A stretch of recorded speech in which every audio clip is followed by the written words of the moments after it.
What was the last thing you guys were looking at?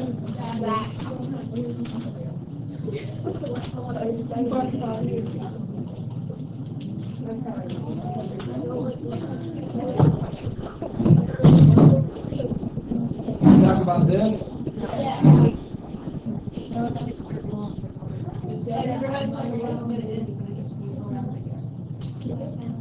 That? That is human sacrifice. Generally speaking, this is what is portrayed when we talk about human sacrifice. Oh yeah. Yeah, I remember seeing this one in a textbook when I was in sophomore being like, goodness, that seems awfully, messy. And that was kind of the idea. What is life? So you spill it. It's a good thing, I guess. But understand that the term human sacrifice doesn't necessarily mean something quite so gruesome as this. Again, if we look through history, we'll see that Cortez had a very real reason to over-exaggerate the number of human sacrifices occurring, because by showing the Aztec and indeed all native peoples to be barbarians, then coming in and conquering them was an act of mercy. It was saving them from themselves. However, studies are showing us that human sacrifice really had more to do with giving up something that was human. It was a way of appeasing the gods that basically had to give something up. And usually that was blood. But it wasn't to quite the same extent. It was usually like a pen prick. So, again, we can see why they maybe wanted to show something more kind of grisly, sort of like this, and by all means, this did absolutely happen, just they didn't really see it the same sort of way. It was a different perspective, if that makes any sense. So, moving on. There are four main reasons for the native peoples to fall. One, superior military technology. The simple fact was that guns and steel were superior to rock weapons. There's no debating that. It gave the Europeans an advantage in pitched battles. However, that wasn't enough to make up the entire difference. The second point, of course, is that the natives were not unified against the Europeans. Who was it that helped Cortez by acting as an interpreter? Malinche, M-E-L-I-N-C-H-E. She helped Cortez to communicate for what purpose? Why did she help him? Yeah, because it was us versus the Aztec, and enemy of my enemy is my friend. Turns out that doesn't always work that way. The Europeans became masters of dividing dividing the natives against each other. And this was the literal military tactic of divide and conquer. Thirdly, diseases such as smallpox, yeah. The fourth and final one has to do with psychological warfare, mental warfare. You see, one of the problems with engaging Europeans is that they were using technology that the Aztec really couldn't have. I mean, we are around guns. We know what guns look like. We know what it looks like when they're shot. We see it on TV all the time. these are modern weapons by comparison. The early black powder weapons were not these really kind of elaborate systems. I mean, they were basically miniature cannons. They fired fireballs whenever they went off, loud puffs of smoke that, with enough fighting, would actually cloud over a battlefield. There's a reason the term fog of war gets used.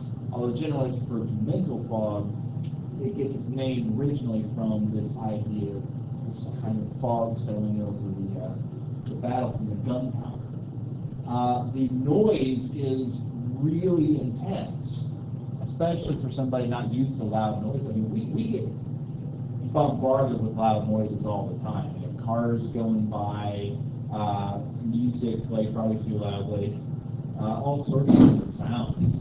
And the whole idea of this really loud sound was intimidating. But add to the fact that there's no visible means of death. You know, if someone gets shot with an arrow sticking out of them, they die. Fair enough, that's what killed them. But you see there's a flash of light and someone drops dead, that would be intimidating if you've never seen it. It'd be like if aliens invaded and had like ray guns that would shoot at somebody and just turn into a pile of bones. You know, it would probably freak us out. So fear, but I'm also adding another part to that, because it's kind of tied and a little bit different, is that, you know, it was thought that this was the end of the world. You know, legends spoke of the end times and how this would go down, and frankly, how could someone fight against people with superior weapons, that with diseases they could kill them without even meeting them, you know, all these different types of things, and I just gave up. And ultimately, that's how you win a war to begin with, is by making the other guy give up first. So psychological warfare, along with these other reasons, is ultimately why Cortez and his men were able to dismantle the United States Empire. Not to mention Pizarro, and as we go to Africa, the same thing is going to happen there with various tribes, and the same thing in Southeast Asia. It is a combination of these elements. And ultimately, it's going to lead to the Spanish dominating the Caribbean and creating this sort of golden age of the Spanish Empire. Any questions? I guess that's pretty basic. We've covered a lot of this before, I'm assuming. Yes? Okay, we're going to look into U.S. history next, to some extent. Same time period, but we're moving up north.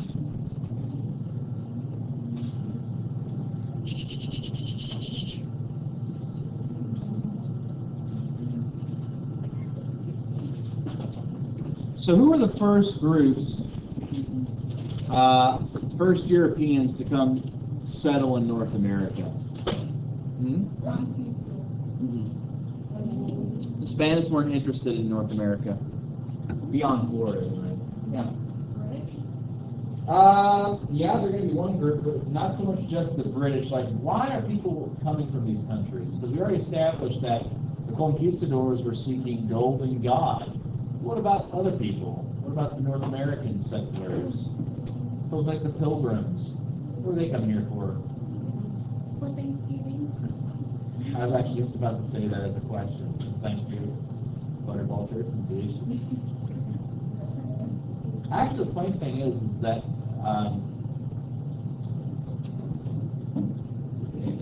turkey's an American thing. But other places, it's goose. So, like, you know, Christmas, some folks have turkeys in the United States, they have goose in the other places of the world. That's just kind of what they do. So, who were the Pilgrims? Who were the Puritans? What do they have in common?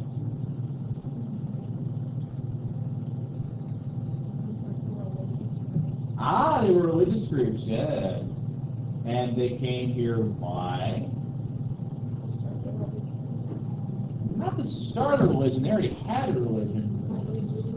Yeah, religious freedom, to get away from the Protestant Reformation. Yeah. Protestant Reformation. They were Protestants, but the war for religion was still going on. As we're going to talk, after Henry VIII, and after Elizabeth, and after the Tudor dynasty falls, we're going to have a new group control England. England fights a civil war and Protestants take over. But it's specifically one group of Protestants, Puritans. After the death of Oliver Cromwell, the King of England is brought back into the country, and the Puritans are basically hated out. So they flee England to find someplace where they can practice their religion without oppression, and they come to North America. So the English settlers have a specific set of goals when they come here. That's to create a new home. Okay? Now, that is not the purpose of a colony. That is the purpose of a settlement. There is a difference. A colony exists to extract wealth. So the Spanish were establishing colonies for the purpose of getting gold. We're going to bring gold from this place where we're having a colony in back home. That is it. That's all we're interested in. So the colonies are underdeveloped. They are set up to extract wealth, but that is it. They don't have a whole lot of amenities. If you have to go to a colony, it is the boondock boonies of nowhere. People are frequently sent to run colonies because they are out of favor with the crown, not because they want you to go there. So it was generally a please don't send me to the colonies sort of situation. Other peoples that ended up in the colonies were indentured servants. Basically, what happens if you go into debt? You go to prison, or you are enslaved until you can pay off the debt. That could mean being shipped to the New World, and that was something you really didn't want to have happen. Finally, we have this idea of developing somewhere to live. That is a settlement. Now, what we're going to see happen in North America is the different European powers had different perspectives. The Spanish were only interested in North America insofar as protecting their already substantial empire. There was also some seeking of the legendary city of El Dorado. You guys have probably seen that movie, maybe, with the armadillo. Cartoon movie? It's okay. Legendary City of Gold. Doesn't exist. But the Spanish weren't the only ones there. The English, the French, and the Belgian, or the Dutch, were all settling in this area for a variety of different reasons, starting with the French. New France is mostly situated in what we would call, consider French Canada, Quebec and Montreal. This area is very, very rich in something that is very, very lucrative back home in Europe. Any ideas?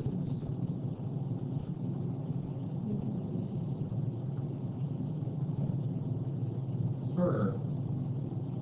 Why is fur something that's expensive? Yeah. Because you have to have to go out and kill it. Like the animal. No. I mean, yeah, maybe. I mean, I guess that's kind of not something everybody wants to do. But don't we kill animals all the time? I don't know you personally, but human beings do certainly. We make all kinds of like chicken nuggets, things like that. So I mean, it's not that big a deal. Why would fur be expensive? It's warm, sure. It's nice. What else? It really depends on the fur, doesn't it? How expensive it is. Yeah.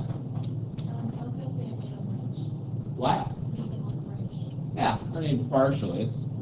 That's one of the reasons why fancier looking furs are, more expensive. The things like leopard print or leopard skin was a little bit more rich than, say, a deer pelt, but all is good. Partially, it's the labor involved in making it treatable. You can't just go skin an animal and wear its skin around. You actually have to tan it. You have to properly preserve it because it's still skin. It loses moisture. Same thing with leather. So it's a process to make it wearable. That's partially why. But also because it is, as you pointed out, warm, it's soft, it's nice and pleasant to wear as opposed to, say, upspun wool, which is terribly itchy. If you've ever worn real wool, it is rather unpleasant. So it is one of these things that's a luxury. And in particular, rare furs, things like mink, well, this is where we can make some money. And so what happened was the French wanted to expand into this area to send back the fur. And basically, they developed pretty good relationships with the Native American groups they encountered because they weren't interested in settling. They didn't care about land. They didn't care about taking from the natives. In fact, they developed sort of a mutually beneficial relationship in a lot of cases. They certainly had their conflicts, but nothing compared to what we see happen with the English. So they ended up getting along rather well, and the natives would often hunt for the French or even hunt with the French to bring back the furs, make the money, and everyone benefited. But it also meant that the French didn't have a very large population in the New World. Because they weren't coming en masse to settle, it was relatively a small group. Eventually, they are going to come to blows with the English over controlled land and territory. The English end up expanding more and more and more, and this war continues not only because of what's going on in North America, but because the French and English crowns have been fighting for thousands of years by this point. There's a lot of disagreements. The American Revolutionary War, for instance, why would the French even help the Americans in the first place? Did they really care about the American freedom and ideals, things of it? Of course not. But they didn't like the English. An enemy of my enemy is my friend. Besides, it would be embarrassing for the British to lose their colony, so they helped us out. In fact, we actually bought a large supply of weapons from the French, which we haven't yet paid off. We still kind of owe them money for a bunch of muskets, which is hilarious when you get right down to it, especially if we ever paid it. Here's some money. What for? Muskets. You know? Anyway. So the only other area that's outside of Canada that the French settlement was Louisiana. Which Louisiana's got a funny story. If you've ever been there, they're pretty ethnically French, but with a tea of African American, as well as some Spanish. Because at one point it was actually Spanish, became French, and then it was lost to a war to the English, who then gave it back to the French, who sold it to the United States. They had a bit of an identity crisis there for a while, but it's a unique place. The English, on the other hand, look here, Jamestown was the first permanent English settlement in the New World, named after King. And it was very nearly failed because they were looking for gold. Is there any gold in the eastern part of the United States? Very, very, very little, if any. So they weren't going to make a ton of money like the Spanish did. However, they turned to the production of cash crops, which is namely tobacco.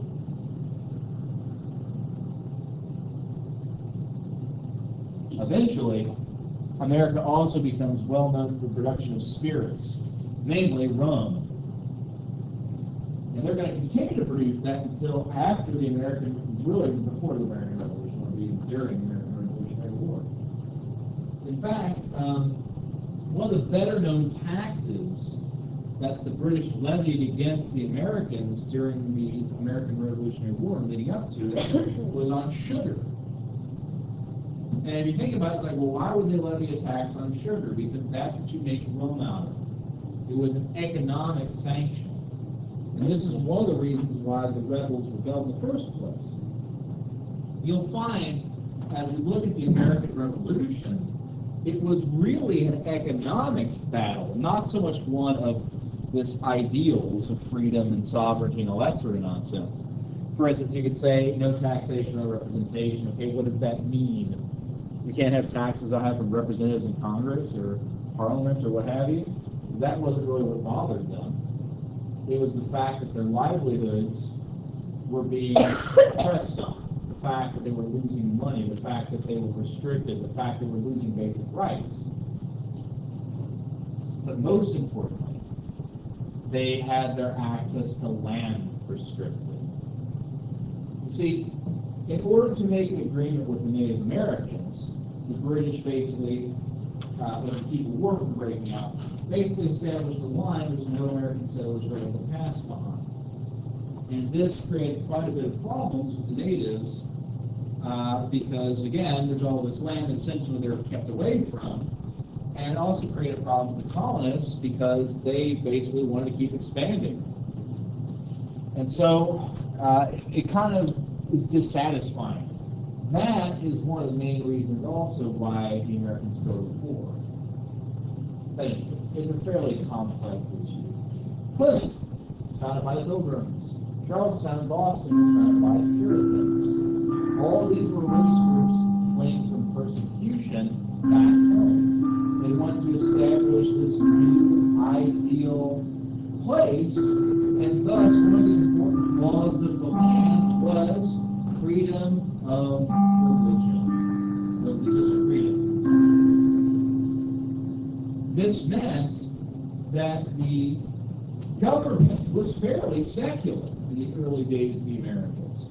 So that's kind of an interesting thing, is we actually had two constitutions at the end of the Revolution. You guys, I'm assuming, of course, know the Constitution, the one that's the law of the land today. But does anyone know what the first Constitution was called? It wasn't a constitution really at all, but rather a set of articles. What's that?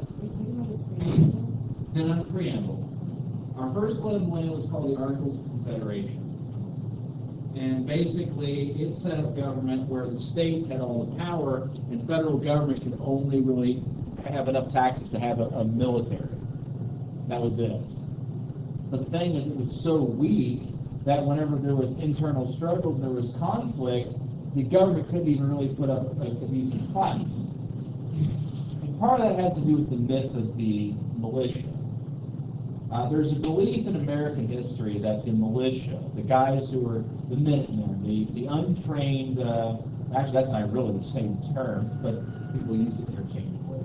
But basically the untrained citizen soldiers, what saved the day and defeated the British Army, that the Americans won because they hid behind trees, the British stood in big lines. That's totally false. The folks that won the war was the Continental Army, the folks who could fight the British to a standstill. And Washington's genius in military laid in not committing to battles he couldn't win. So instead of engaging the British wherever he would lose, he tried to engage them wherever he would win, and cut his losses whenever he knew he was going to lose. That's what won the war. Sound military planning. So it's interesting to look at how this ideology came about and how it affected the early American politics. Because people wanted this whole idea of very, very little government, but had to have more government to make it actually work. And so to this day, you have a debate of how much government is too much government, and we can do debates about that all day long. But it's just interesting that this is something that's 200 years old and still with us today. In any case, I'm dissembling. But the American Revolution isn't going to be possible without the 7 Years' War, which is the war we call the French and Indian War, because who were the enemies of the British? It was the French and Native Americans. We'll get to that here in just a second. The New Netherlands, though, that's the area of the Dutch. who originally settled the area was now New York. It was called New Amsterdam, but it's going to be changed because they are defeated by the British. And basically what happened is the northern part of Canada was English, basically the area of Ontario. The area in the south, which is the original 13 colonies, and in the middle was the Dutch. And they just kind of got squeezed out, and basically all that territory was at the British. It was named back to New York, or changed its name to New York, which is where it is today. But ultimately, they have competition over land, and England's going to work to squeeze everybody out of North America. Now, the French and Indian War is fought in the, what we would call the frontier. And that's a funny word, frontier. It means the area that's rough and wild and unsettled. You know, and this is the place that people moved to. You know, Indiana was basically nothing. Parts of Kentucky were nothing. It was just wide open territory. And it was dangerous because whenever you go out to the frontier, the only person you can rely upon is yourself. Think like The Walking Dead. Well, instead of it being zombies, it's like bears and Native Americans. And the fact was, both sides engaged in some pretty brutal tactics to keep the other side away. So, how many of you guys have ever heard of scalping? You guys know what that is? Scalping? Where you take someone's, You take someone's scalp off. yeah, you take their hair and a knife and slice the skin off and carry it around. Why would they do that? That's what people often say, but that's not really that accurate. Wait, what? It was a war trophy. They didn't wear them like dangling in front of their, no, that didn't really happen. No, they didn't like leave a necklace out of it, you know. It's because it was a proof of a kill. Now, there's a couple reasons for that. Traditionally, it was a system of like almost ranking. You know, how you were seen as how many kills you had. You know, people do this all the time. It's not just violent either. If you think about it, we keep track of points for when we do things successfully. If you look at the back of every football player's helmet, especially the offensive line, what have they got on the back of their helmet? What do they represent? Sacks, things like that, touchdowns, whatever the case may be. It's a way of keeping score. Did the same thing in warfare. But the other thing is, the British, during the American Revolution and later the War of 1812, would pay Native Americans to scalp the Americans. They would pay for each scalp. And they would actually pay more money for hair colors that you couldn't have in Native groups. Like, for instance, blonde hair just didn't really happen, and it didn't have the gene. So if you had a blonde scalp, okay, that definitely came from somebody that was a colonist. Red hair was another one. That was a big one. So this was something that was utilized as a means of psychological warfare, to keep them away. And by the way, the Americans did the same kind of thing. Not necessarily scalping them, but there were some pretty gruesome acts, but I won't go into details, that were done and used as warnings. So when you look at the fighting between the Native Americans and the colonists, it got pretty real. It got pretty brutal, and there was a lot of hate between the two groups. A great example of that is a guy named John Tipton. He's a famous person in Indiana history. Whenever he was young, his father, mother, and brothers were scalped and killed by Native Americans. So then he went to his aunt and uncle's house, grew up, joined the militia, went out on campaign, and basically fell in with his captain, a man named Spear Spencer, who sort of acted as his surrogate father. He was a really important figure in his life, and then he too lost his life in battle to Native Americans. So this guy utterly hated Native Americans. And whenever he ended up getting the order from the Bureau of Indian Affairs to move this Native group, he did it immediately with no preparation and ended up basically killing hundreds, maybe thousands of Native Americans. In his mind, the world would be better if they were all dead. Well, I'll definitely say it wasn't the nicest thinking, but you can also kind of understand where he's coming from. This is the mindset that we have on the frontier during this time and why the acts are committed the way they are. So, again, racism was a powerful weapon psychologically because it's their fault, it's them versus us. And to make an enemy where we can hate them, we have to make the enemy less than human. We do it now. I mean, think about the way that Arabs were portrayed after 9/11. It's pretty brutal.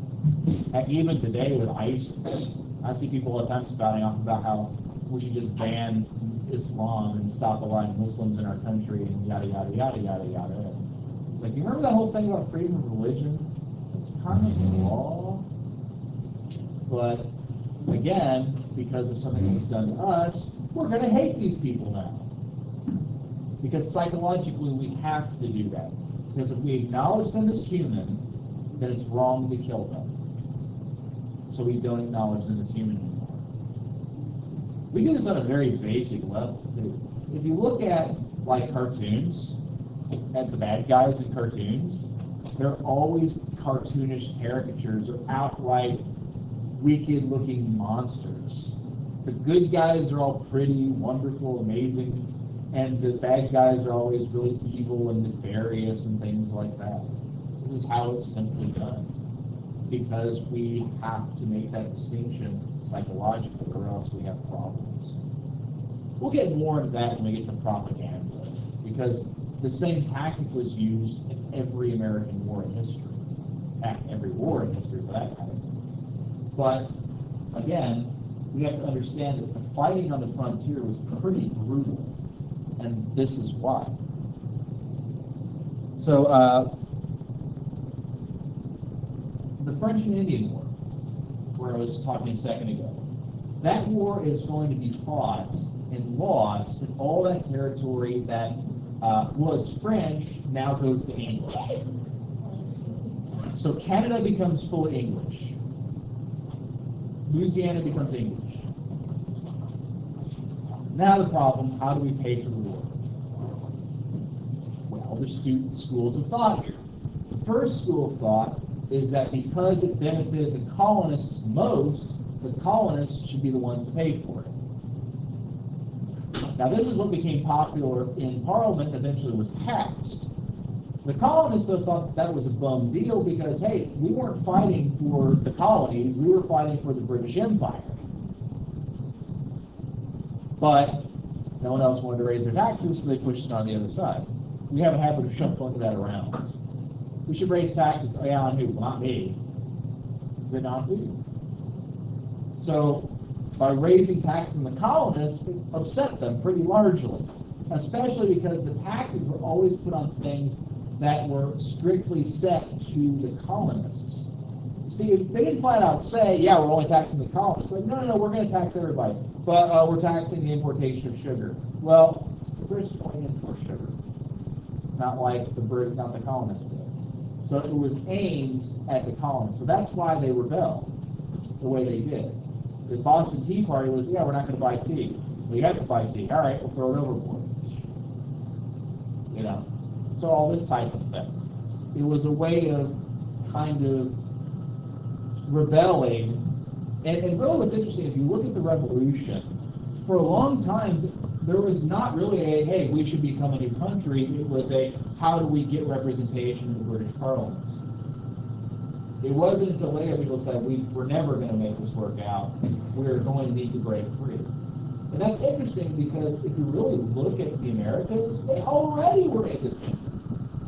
It was a 6-month sail back to the new, basically to and back from the New World. This meant that any response by letter was half a year delayed. So it wasn't like the King of England was like really directing what was going on. It was through the governors. So they already saw themselves as independent. It was just natural. The question is to what degree is independence going to take place, and eventually we have the American Revolution. So, anyways, any questions? That's it.